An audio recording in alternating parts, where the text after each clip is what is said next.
Pakuluin ang munggo. Mga ingredients natin ay kamatis,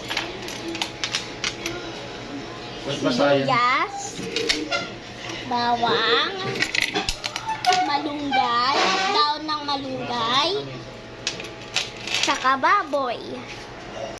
Lagay na unting mantika at prituhin ang baboy.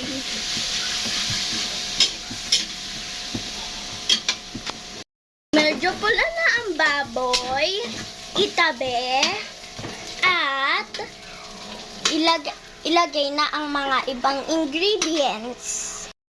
Igisa ang bawang. Mapula na ang bawang, isunod na ang sibuyas. Paggisang-gisa na ang sibuyas at bawang, ilagay na ang kamatis.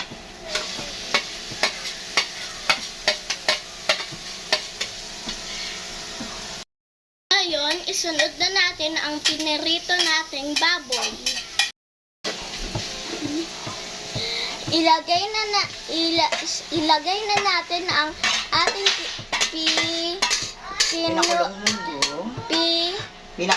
pinakulong munggo at gisahin natin ng maigi sa loob ng 20 seconds. Lagay ng onting paminta, ng onting patis, at pork cubes.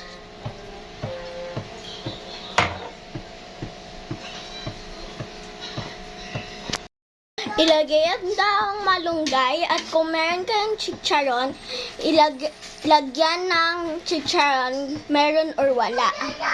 This is the finished product. Hope you like it.